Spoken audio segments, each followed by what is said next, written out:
objetivo nosso hoje é conversar sobre a obra, o trabalho da Mara Mendes. Iniciamos esse processo da construção da Felisa, pensando que seria importante a gente também homenagear escritores e escritoras. Então, vou convidar a Mara Mendes, por favor.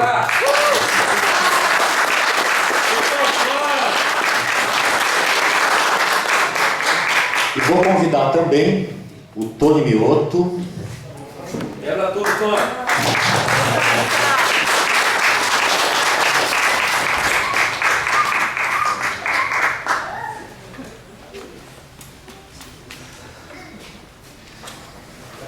Bom, eu vou passar para a Mara, ela vai fazer falar um pouquinho, né, da sua obra, se apresentar. Boa noite a todas, a todos. Gratidão pelo convite, Compacesso, Leonardo, todo mundo que está por trás dessa produção.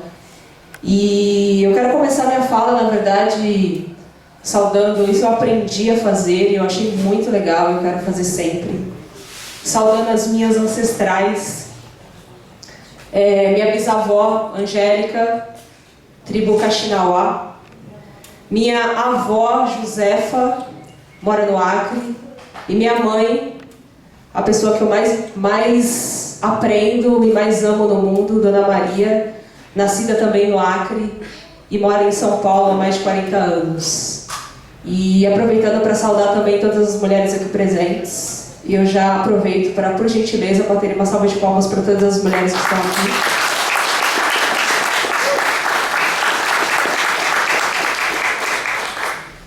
Eu sou a Mara Mendes, eu moro na periferia de Arujá, uma cidade de a pouco mais de 40 quilômetros daqui. Mas não fico só lá, não vivo só lá.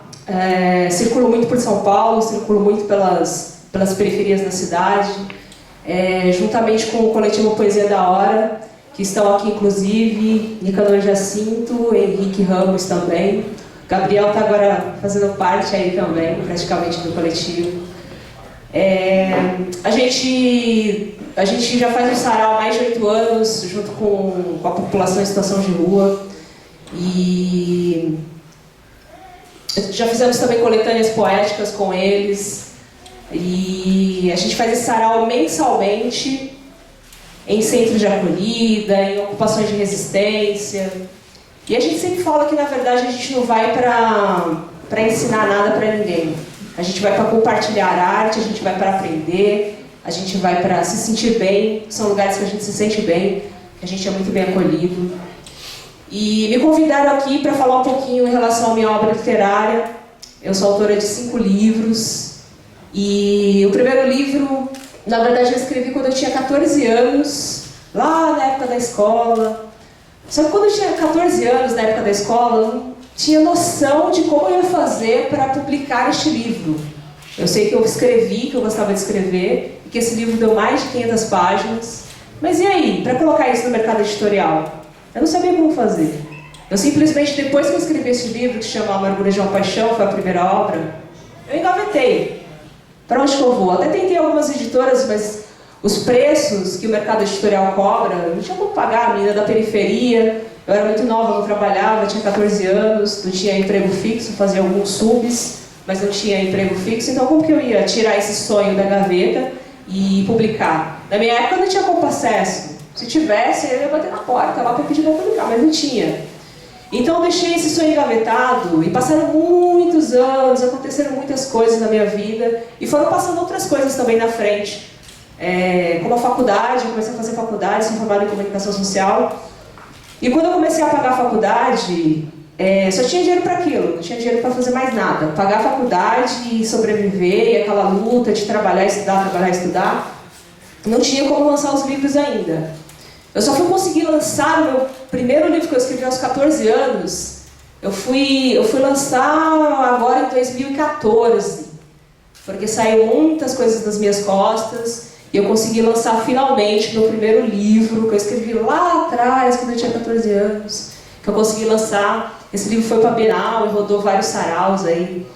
E na verdade, esse movimento de saraus, o Mioto sabe muito bem disso, esse movimento de saraus é o que eu tenho mais prazer de participar E para mim foi uma escola política, foi uma escola onde eu conheci muitas pessoas que viraram meus amigos e são meus companheiros, meus parceiros até hoje. E foi a partir do movimento de sarau, já que eu participo desde os anos 2000 para cá, que eu quebrei, desconstruí um pouco essa coisa de você tem um livro, você tem que levar na editora e você tem que pagar para fazer seu trabalho e tudo mais.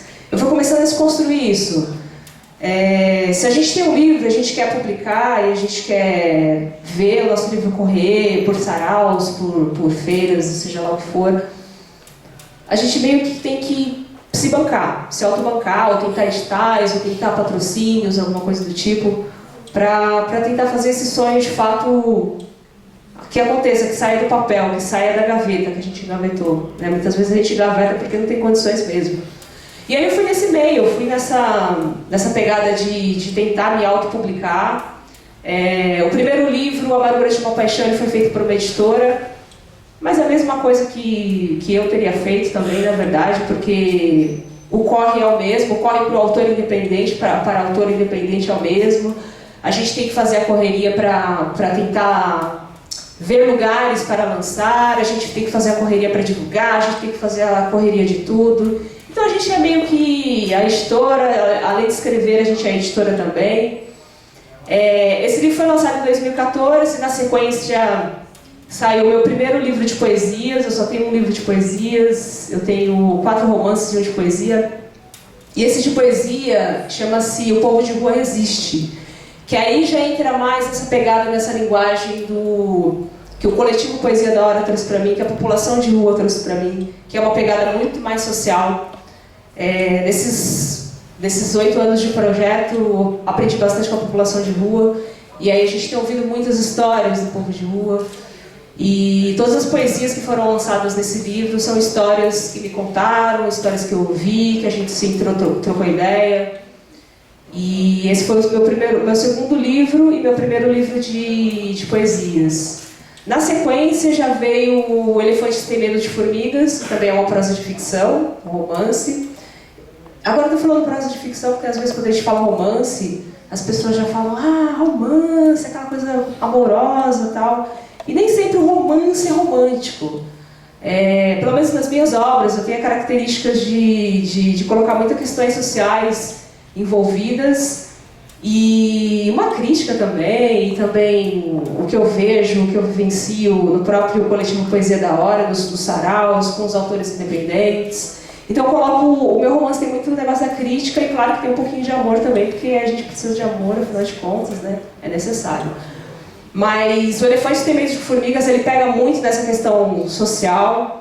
Ele fala de um menino pobre que nasceu na periferia e dá uma volta danada na vida dele. Ele consegue modificar a situação da família dele, ele consegue modificar a situação do país dele, só pelas lutas e resistências que ele tem.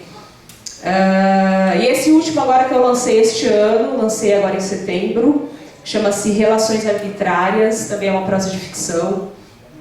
E esse livro eu já vou focar mais em temáticas como masculinidade tóxica, vai entrar um pouco a questão de gênero também. Questões sociais sempre vai ter, porque é uma característica que eu vou sempre trazer dos meus livros. É o meio que eu vivo, na quebrada onde eu vivo, conversando com a galera dos botecos, conversando com a galera do sarau. Então, são vivências que eu sempre vou trazer também para as minhas escritas. Falei demais, né, Mioto? Era para falar 5 minutos. Eu vou passar a bola aqui para o Mioto também, que me conhece já há algum tempo e ele vai desenrolar algumas coisas também. Beleza? Gratidão. Boa noite a todas, a todes e a todos. Obrigado pelo convite que me fizeram. Obrigado a você, Mara, por me dar essa incumbência de ser teu interlocutor nesse momento agora de congraçamento. A língua portuguesa, essa senhora de circularidade que foi sistematizada pela mão de homens brancos e privilegiados, diz que quem recebe uma honraria é homenageado. Isso é coisa para homem. Mara é mulher. E com muita honra, né, Mara? Então hoje ela está sendo femenageada. Me permitam o neologismo. E vou usá-lo mesmo. Afinal de contas, vocês que apreciam como eu e Mara apreciamos a nossa língua portuguesa, essa senhora de secularidade, novamente aqui repito, que foi violentada lá nos anos 60 pelo aquele presidente da República, que também era professor de língua portuguesa, e cunhou a famosa frase, filo porque quilo, se fosse sólido beberia, né? Qualquer coisa do gênero. Todo mundo aqui sabe que filo não, fiz. Ou outro presidente que lançou um poemário e que entrou quase aí, né, naquele golpe, que abusa e usava, né, daquela linguagem cheia de ênclase, mesóclise, hipóclise, aquela coisa hipócrita, né, da língua portuguesa, aquela coisa... Melhor nem comentar isso. Afinal de contas, você como escritora é, acima de tudo, poeta, porque mulher que escreve poesia é poeta. E isso não é inovação minha. Lá nos anos 60, aquela escritora da Academia Brasileira de Letras já cunhou isso, né? E aqui nós estamos entre professores, e gosto sempre de lembrar daquele literato, Mara, que fala, né? Professor é quem de repente apreende. E a gente apreende vendo o teu exemplo no dia a dia. Vendo você quem é, não pelas letras que teus 5 livros nos possibilitam ler. Não é aquela que transborda a humanidade, né, naquelas letras que ali estão. Você é o que é pelo trabalho também que faz. Vocês aqui que me ouvem, já imaginaram declamar poesia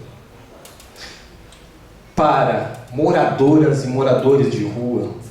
Sabem o que significa isso? Aquela pessoa que opta ou que escolhe ali estar por N fatores, mas ali permanece, seja embaixo de viaduto, seja numa praça ou mesmo em um albergue, e uma vez por mês esse coletivo conhecido como Poesia é da Hora, desde lá 2012, faz isso, frequenta esses locais e convida a nós, que apreciamos a literatura, que apreciamos a poesia, a estar com eles durante 1, 2, 3 horas, declamando poesia, lendo suas crônicas ou mesmo trechos dos seus romances.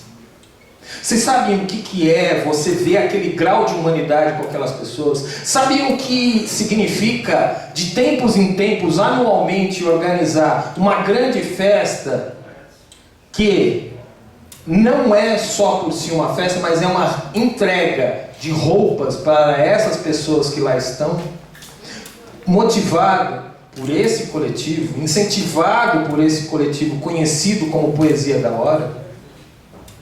Isto é o que Mara nos possibilita. É aí a humanidade dela que transborda. Essa mulher é sim Mara Mendes. Essa alcunha, esse apelido que ela se deu enquanto literata, enquanto escritora, mas que carrega um outro significado. Acreditar sim que outro mundo é possível. Acreditar sim que literatura é um direito humano. E por sê-lo, deve sim chegar a todas. Seja falado, seja possibilitando a leitura do livro. Quem ainda não leu Mara Mendes, eu convido, e eu sou suspeito por ter lido o 5 e o último, que ela aqui nos brindou, uma pequena prosa falando sobre essa tal masculinidade tóxica. E nós homens, me incluo, quem nunca, em algum momento de sua vã existência, não teve essa toxicidade? Contaminou as nossas relações humanas, seja aqui no sindicato, seja na cidade. E Mara, com uma precisão na escrita, coloca a cunha ali nessa coisa, nessa chaga que tem que ser dialogada. Sim, para ela, a literatura é um direito humano, portanto fundamental, como é para nós a alimentação e para todos a moradia. É essa bandeira que ela empunha, o direito de sermos o que desejamos ser, o direito de respeitar o outro, para que o outro permaneça em vida. A você, Mara, é só isso que eu lembro. A você, Mara, que me possibilitou, Mara chegou com um estranho pedido. Imagine você, Mioto, eu estou querendo publicar meu 5º livro. Putz, que legal, maravilhoso, você escreve. Não, Mioto, não é isso. Eu quero eu me publicar. Ah, que legal, o que eu posso te ajudar? Então, aí resumindo toda a história, porque já que vocês deram algo, ela não contou a parte mais linda da vida dela. Ela é uma excelente bebedora de cerveja. Cerveja belga, cerveja artesanal, cerveja. E aí ela propôs, eu preciso, o que você acha de você repassar os seus conhecimentos sobre editoração e edição de livros, revistas, essas coisas todas para o nosso coletivo e mais outras pessoas. Conversa vai, conversa vem. Nós chegamos na seguinte fórmula. Primeiro, eu não quero remuneração. Aqueles conhecimentos que eu tenho, eu compartilho com você, mediante a seguinte questão, que todo conhecimento que eu estou com você compartilhando, como editar e editorar um livro, você perpasse para outras minas, manas e monas, para que elas também, como você, tire da gaveta os seus escritos e deixem que o mundo leia, em formato livro mesmo. Apesar, quem foi que me antecedeu e citou o uso do celular excessivo e tal, apesar do uso excessivo do celular, nós temos ainda o livro impresso, ainda vivo, né? Presente. E não é que ela aceitou o desafio? Aí eu coloquei mais uma coisa, né? Só para instigar mais ela. Mas também, depois de publicado o livro, eu vou querer 5 exemplares. 5 exemplares. Ela me olhou assim e eu falei, porque eu quero levar esses livros para outras mulheres que você não conhece ou que conhece e teria dificuldade de entregá-los, que não estão aqui no nosso convívio cotidiano. Doado para a biblioteca, essa coisa toda. Esse último livro dela já chegou na biblioteca de Santiago do Chile, e coincidentemente, né, a Inês é testemunha, nós conseguimos fazer a doação, foi no dia 17. A eclosão, o ápice lá das manifestações inicia no dia 18 de outubro. Né, a Inês estava lá no evento, e ela não foi lá para tacar fogo não, né, Inês? Foi para participar de um evento de escritoras lá e escritores, e ela estava lá, e aí coincidiu. Também chegou em Porto Alegre, né? E aí uma leitora dela, também escritora, já está propagandeando. Quem sabe rola um convite para você fazer esse lançamento lá também. Torço por você, Maria, sabe disso. E ela aceitou todos esses desafios. Mas eu sou suspeito em falar, apesar de ter acompanhado tudo isso, de ter lido em primeira mão, antes de todos os leitores, né, porque você está auxiliando no processo da editoração, de transformar aquilo que estava numa gaveta num livro materializado. Ela convidou uma ilustradora, uma jovem ilustradora. Eu não tive nada a ver com esse convite, quem antecedeu a conversa comigo, o convite a essa ilustradora, a única coisa que ela pediu, a Mara, que eu fizesse a ponte, é isso. Acredito que ela depois vai ver esse vídeo aí no YouTube. Mas eu convido a vocês, se permitam, a ler Mara Mendes. Se não for essa última obra, as que antecedem, procurem nas bibliotecas, ou então escrevam para ela indica onde tem, ou então manda em formato digital. Mas conheçam Mara, conheçam essa mulher pela humanidade que tem. E antes de eu devolver o microfone à coordenação ou à própria Mara, eu tive com ela num evento em 2015 que eu e ela participamos lá na cidade de Suzano. E nós ganhamos, o concurso era escrever poesia em versos curtos ou microconto que desse para concorrer, e quem ganhasse ganharia X quantidades de ímãs com seus escritos, né? E eu e a Mara fomos, ocorreram em edições periódicas, mês a mês, e foram 10 premiados, né? E eu e Mara somos 2 desses premiados, né? Desses 10, né? fomos. E aí, a minha frase é, que na verdade é quase isto, né? Mas o meu escrito, e eu estou contando ele porque eu quero depois passar o microfone para que Mara termine a minha fala, né? Foi mais ou menos assim. Essa introdução não está lá, mas... Quando as ideias estão fora do lugar, ao vencedor, as batatas, a nós, o povo, fritas. A língua portuguesa, essa senhora de secularidade, possui quase 400 mil palavras. O nosso melhor dicionário não registra 260 mil.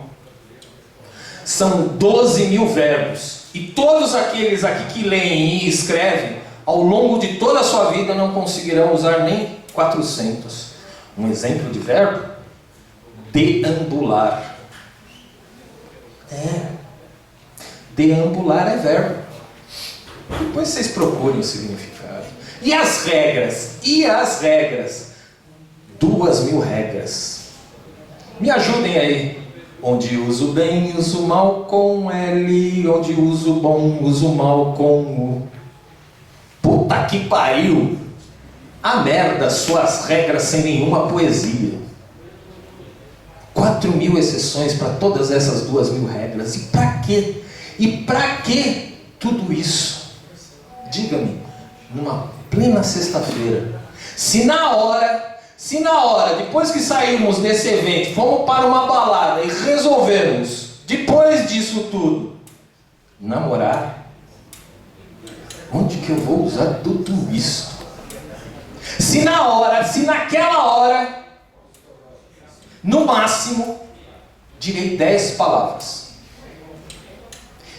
Me ajude. Eu te amo. Foi bom para você. Vou dormir. A 10ª, perguntem para Mara.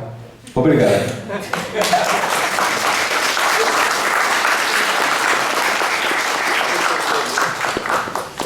Bom, eu acho que mantendo um pouco essa nossa descontração, a gente abre agora para comentários, reflexões, alguma pergunta para Mara, para o Tony, né?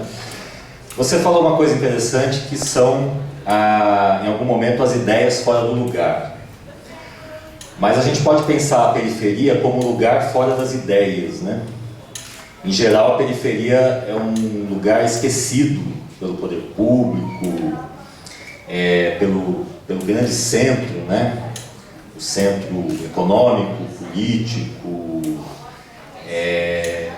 e assim, a pergunta é como lidar com esse espaço, né, da periferia, que geralmente é um espaço onde as pessoas acreditam que o centro precisa levar cultura, né?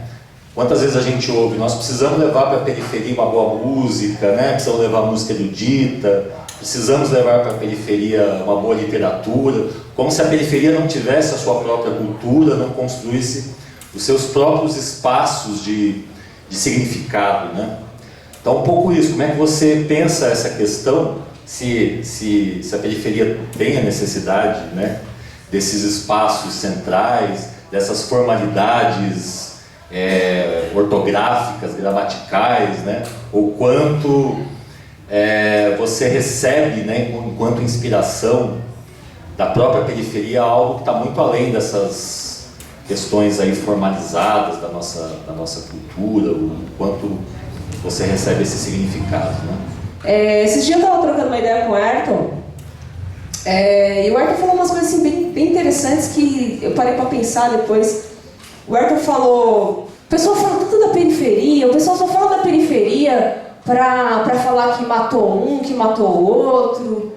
Peraí, mas é só isso que a gente vê na periferia? Na periferia a gente não vê os escritores, você não vê o pessoal fazendo a correria, você não vê os próprios artistas locais desenvolvendo seus saraus, desenvolvendo as suas festas, desenvolvendo tanta coisa boa. Aí quando acontece uma coisa errada lá na periferia, o pessoal fala, não, a periferia só tem isso, a periferia só tem morte, só tem bandidagem. Mas espera aí, Tá errado, tem alguma coisa errada. A gente é da quebrada, a gente cresceu, nasceu quebrada, e a gente vê muita coisa que a gente não concorda, mas a grande maioria das pessoas que moram na periferia são pessoas trabalhadoras.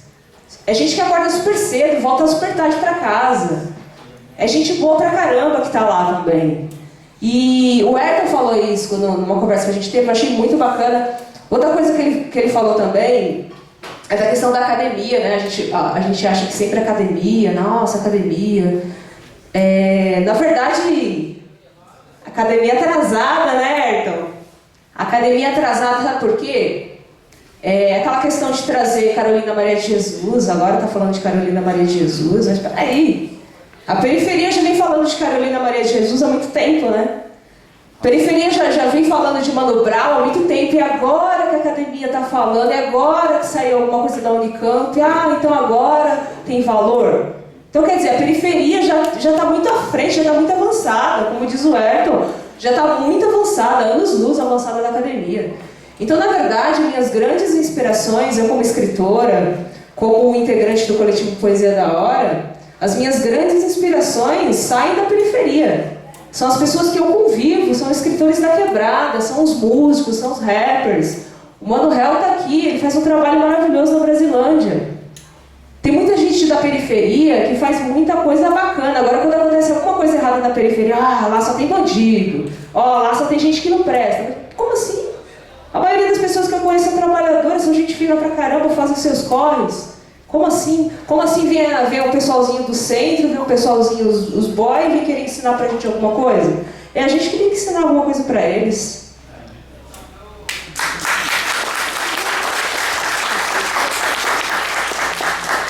Os bancários aqui presentes, os professores aqui presentes, a todos nós, trabalhadoras e trabalhadores presentes, a gente sabe que o nosso centro é a periferia. E a gente sabe, Mara, que quem é o verdadeiro marginal, como dizia aquele dramaturgo e poeta alemão, né, são os banqueiros. Quem proíbe nós a termos acesso à literatura não é nenhuma lei, porque a gente sempre, das catacumbas, produzimos textos mimeografados, xerocopiados, manuscritos, e chegava de mão em mão. O que é a nossa tradição oral? Mano Hell aqui, né? Quem proíbe o livro é o preço.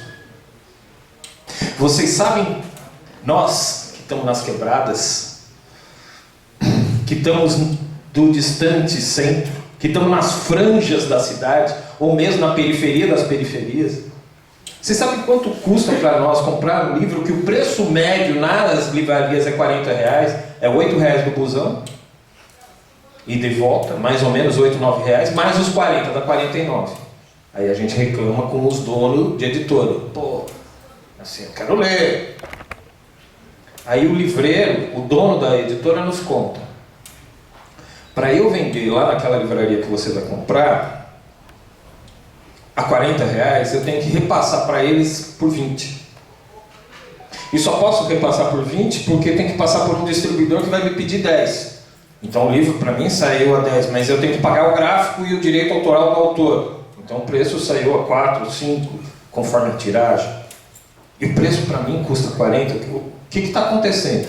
E aquela grande livraria bonita lá, aquele palacete lá na avenida tal, ou no shopping, ele pede 90 dias em consignação para a editora, 90 dias, daí ele te informa por um programinha X lá, por e-mail, vendeu. Aí você, o dono da editora, né?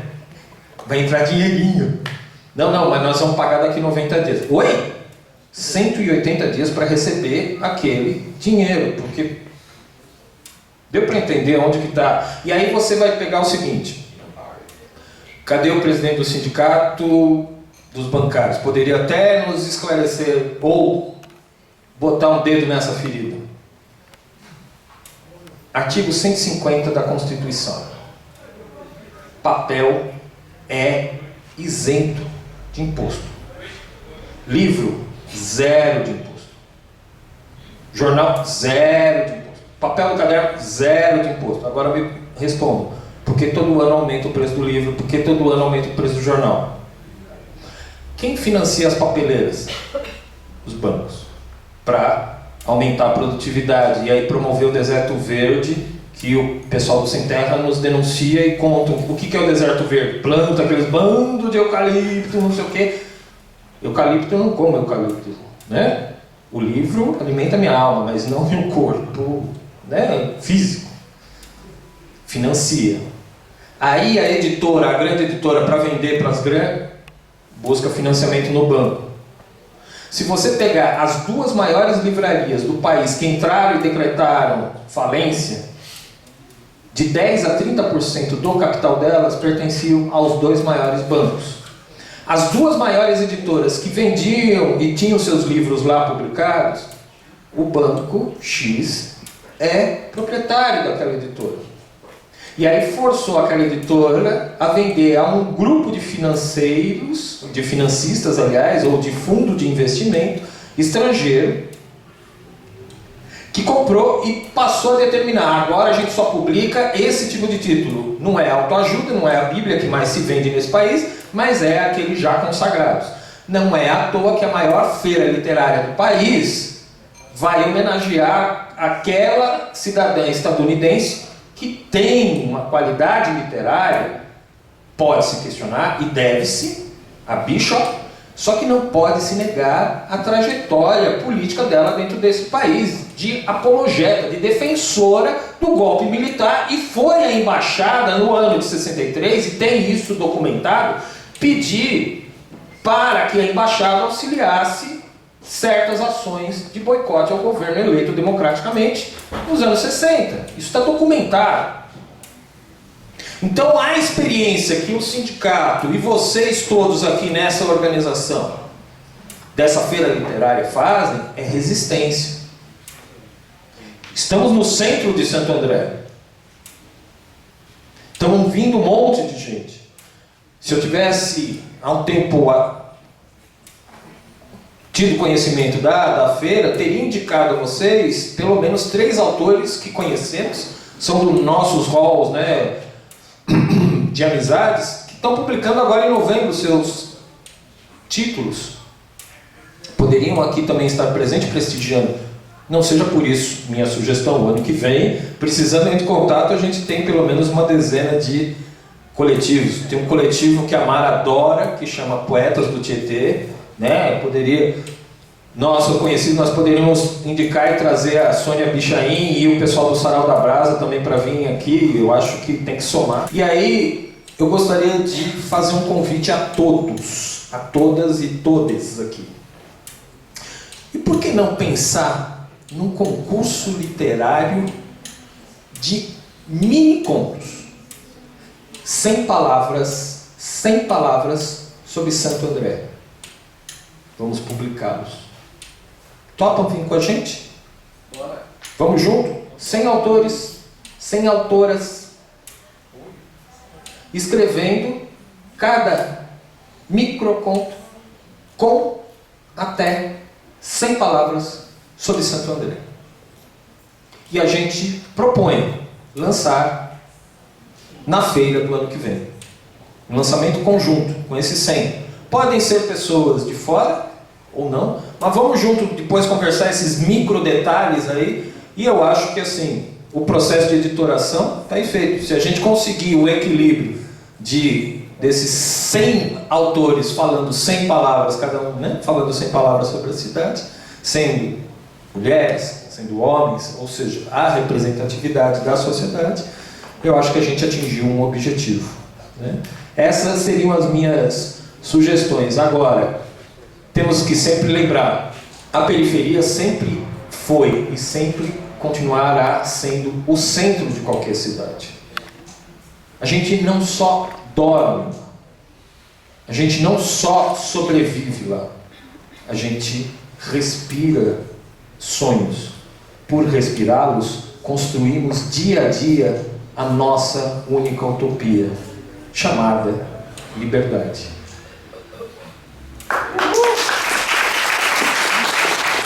Oi, boa noite a todos. Eu achei a história da Mara, né? Eu não conhecia, mas achei essa história muito bonita, né? E só quem conhece, só quem vive na periferia sabe das dificuldades que se passa, sabe? Eu nasci em Diadema, né? Trabalhei, foi muito difícil trabalhar numa empresa e tal, e lá me conheciam como Diadema. Tipo, eu fiquei taxada como Diadema, tipo, não interessava o meu trabalho, não interessava o que eu falava, e assim, sofri muito preconceito até pela... Né, e se aventurar na escrita, que por muito tempo, por muitos séculos, foi uma coisa elitista, né? Assim, é uma coisa assim, muito admirável mesmo. E eu queria saber da onde que você veio, da onde você tirou a inspiração, como que você, dos dois na verdade, né? Da onde vocês tiraram a inspiração, que vocês queriam ser escritor, queriam ainda ajudar as outras pessoas a conseguir esse sonho, porque é muito legal mesmo a história, muito boa. Pô, que massa, eles. Gratidão aí pela pergunta, que legal. Pra gente que é da quebrada, pra gente que é da periferia, é tudo na resistência mesmo, é tudo na força de vontade, com contatos, com amizades. Eu tenho, como eu falei anteriormente, eu tenho praticamente me autopublicado, porque parei de bater na porta das editoras, porque na verdade as editoras só querem nosso dinheirinho, né? E aí a gente tem que fazer todo o corre por trás. Então parei de bater em porta de editora, estou meio que fazendo as obras autorais mesmo, juntando parcerias, é um que sabe fazer diagramação, é outro que sabe fazer capa, é outro que sabe fazer alguma coisa, ilustração, e a gente junta todas essas forças e assim a gente tenta lançar os nossos escritos, porque essa coisa da inspiração é muito do que a gente vivencia, do que a gente vê, das pessoas que nos inspiram. Então eu tenho muita gente na quebrada que me inspira, tenho pessoas de outros saraus, de outros movimentos, a galera do hip hop me inspira muito. Já vou lembrar também da galera do hip hop de Arujá, o Mano T, o Alex Man e o Negro Style, tem uma galera que faz uns eventos bem legais também. E na verdade é unir forças mesmo, a gente que é da periferia, que é tudo mais difícil, é a gente tentar encontrar parcerias que a gente possa se ajudar. É aquela coisa do, você faz diagramação? Puta, me ensina a fazer também, porque no meu próximo livro eu vou tentar já fazer a diagramação e eu não vou ter que pagar para alguém fazer. Ah, você sabe fazer a coisa da capa? Vamos fazer uma parceria, vamos tentar se juntar. A coisa financeira realmente pega, viu? Porque você bancar um livro também é difícil, claro que é. E aí é tentar, de repente, buscar parcerias, quem sabe em editais também. O meu penúltimo livro, Elefante Tem Medo de Formigas, eu consegui através do edital do PROAC, que eu mandei o trabalho, o projeto para o PROAC e passou, e aí eu consegui esse patrocínio para poder lançar, e eu fiz 1000 exemplares e foi muito legal. Mas esse último que eu fiz, do Relações Arbitrárias, como eu tive que colocar no meu bolso, então não foram tantos exemplares, mas legal que saiu também aquela coisa da gaveta e tal. E o que eu digo para você, tem livro? Você... Não, eu só escrevo assim, bem pouquinho, só mais um dia eu planejo também. Massa! Então o que eu posso dizer para você, tenta fazer parcerias mesmo, ver com pessoas que já fazem a questão de arte, a questão de diagramação, a questão de... Vamos ver se a gente consegue juntar forças. Hoje em dia a galera está fazendo muito a questão de vaquinha virtual também, sabe? Se você pode ajudar com 10 conto, vamos ajudar aqui, vamos somar para tentar juntar um dinheiro para levar direto para a gráfica, só para a gráfica imprimir, sabe? Sem passar pela questão da editora, a gente já junta o dinheiro, já baixa, faz orçamento com gráficas, vê qual que está mais barato, faz poucos exemplares, vê como é que vai ficar. Se sair legal, imprime mais um pouquinho. A gente tem que fazer assim na resistência, porque eu acho que principalmente essa galera da periferia, eu me incluo nisso, os escritores, as escritoras, os artistas em geral, essa galera tem muita riqueza, cara, tem muita coisa para dizer, tem muita coisa para compartilhar. Então é uma judiação a gente deixar as nossas ideias, as nossas visões de mundo engavetado. Eu acredito que a gente precisa compartilhar isso para o máximo de pessoas possíveis e ocupar sim os espaços o máximo que a gente puder. Não é só na periferia, é legal estar na periferia, é legal somar com os movimentos da periferia, claro que é, maravilhoso. Só que a gente precisa ocupar também os centros, ocupar também as academias, ocupar todos os espaços que nos for permitido, e o que não for permitido também a gente tem que meter o pé na porta e entrar. É isso que eu acho. Passar para Inês. Então, Mara, Quero aqui agradecer a tua presença, você ter aceitado vir aqui no sindicato, prefaciar o livro que nós lançaremos amanhã. E gostaria de falar assim, perguntar para você, diante dessas medidas que estão sendo tomadas, uma delas é a restrição a algumas matérias. Então, por exemplo, como história, sociologia, filosofia. Então, a gente sabe que essas matérias, ela abre um pouco a nossa mente, ela abre para outras possibilidades. Então, eu gostaria que você falasse qual o dano que isso pode vir a causar. Claro, e parabenizar pelo trabalho que você tem feito, que esse trabalho já é de resistência. Todos os direitos que nos são tirados, na verdade, a gente já sabe que o poder público nos quer ovelhinhas, nos quer concordando com tudo, nos quer emburrecer. E aí cabe a nós também a gente não aceitar tudo de cabeça baixa, não aceitar tudo do jeito que está e achar que está tudo bem. A gente vê aí uma escola pública largada, a gente vê aí a questão da educação largada, a gente vê os professores largados. Claro que isso só prejudica, óbvio. Tirar filosofia, tirar história, como assim? Como? Querem tirar matérias que na verdade nos faz pensar, nos faz refletir, nos faz questionar. Por que será isso? É tudo um projeto, né, se a gente for parar para pensar. Um projeto para nos deixar ovelhinhas, um projeto para a gente concordar com tudo. Mas eu acredito que também há muita resistência quanto a essas medidas. Muitos coletivos, muitos ativistas levantando-se contra essas milhões de coisas que estão acontecendo errado, que na verdade já vem acontecendo, né, desse governo. A gente sabe muito bem que nos anteriores também aconteceram muitas coisas que a gente não concorda. E cabe a nós, como, sei lá, eu como poeta, como escritora, sei lá, ativista, sei lá também se eu sou isso, mas cabe a nós também resistir. A nossa resistência às vezes não é na porrada, mas se precisar vai ser. Mas a nossa resistência é mais com a palavra, né, Lioto?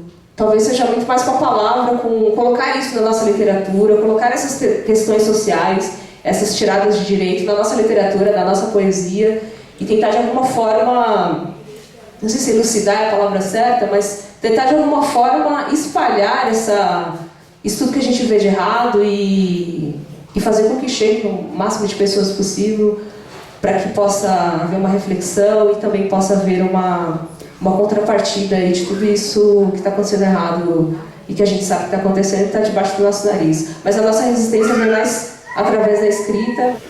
Boa noite, Amara, o Tony. Quero dizer que é uma alegria para nós recebê-los aqui em nossa cidade, num evento tão importante, né? Que é a Segunda Felisa, proporcionado aqui, organizado pelo Sindicato dos Bancários, pelo Simpro, pelo Copacesso. E eu acho que eventos como esse a gente tem que promover muito mais. Infelizmente, a gente vive num país que a leitura não é algo tão estimulado, né? A gente está na era da velocidade, a informação rápida das redes sociais nem sempre estimula de fato para que as pessoas possam ler com mais profundidade, com um grau de complexidade que é importante para a formação de cada um de nós. Mara, parabenizar você, né, pelo seu ato de resistência, porque além de tudo, além do desafio do processo criativo, que não é algo simples, né, o processo criativo é algo complexo, que exige elaboração, exige percurso, exige trajetória, exige planejamento e todas as dificuldades que um escritor ainda vive no nosso país, que é nem conseguir publicar o seu livro com dignidade. Então, eu já gostaria até de sugerir a você, tem uma companheira nossa aqui que é da Universidade Federal, e a Universidade Federal do ABC, ela tem a sua editora própria. De repente, é um bom diálogo aqui, nosso, né, através dos nossos representantes da organização do evento, e mesmo com a nossa companheira, estabelecer esse diálogo para que você possa, com dignidade, poder publicar o seu livro através da Universidade Federal do ABC, uma universidade nossa, aqui na nossa cidade, né, prestigiando, valorizando os nossos artistas, os nossos escritores, e sinta-se acolhida pela nossa cidade. Eu sou professora, né, a gente sabe, além de ser vereadora, eu estou vereadora, mas eu sou professora, então a gente sabe a importância da leitura na construção do conhecimento para as nossas crianças, para os nossos adolescentes, ainda mais com uma proposta como a tua, que estabelece uma relação divergente, uma relação crítica, né, que é tão importante na construção do pensamento, em especial da nossa juventude, né, em que a informação vem de uma forma muito rasa, às vezes muito rasteira, às vezes, ou na maioria das vezes, de forma muito tendenciosa e preconceituosa. Então, quando a gente tem a possibilidade de deparar com uma escritora, com uma artista, que tem uma proposta que vai na contramão desta lógica, nós temos que acolher, parabenizar. Então, sinta-se acolhida pela nossa cidade. Falo aqui em nome também da bancada, da minha bancada, que é a bancada do Partido dos Trabalhadores na Câmara Municipal de Santo André. Sinta-se acolhida, e o que precisar de nós para fazer essa relação com a Universidade Federal, que tem a sua própria editora, que não publica somente os livros e as produções da própria universidade, mas também abraça outros escritores e escritoras. Então, sinta-se acolhida. O que a gente puder fazer para valorizar o seu trabalho, a gente está à sua disposição. E obrigada, Mioto, também, por estar aqui participando de um evento bem importante para a nossa cidade. É isso que a gente quer para a cidade, que a gente tenha mais espaços como esse, mais espaços de cultura, mais espaços pedagógicos, mais espaços de educação, que as pessoas possam contribuir e debater isso que a gente espera de uma cidade. Então, nesse sentido, o nosso sindicato, tanto o Simpro quanto o sindicato dos bancários, tem um papel, a Copacesso tem um papel fundamental. Parabenizo vocês pela iniciativa e espero que a gente transforme isso em política pública. Obrigada, gente. Boa noite.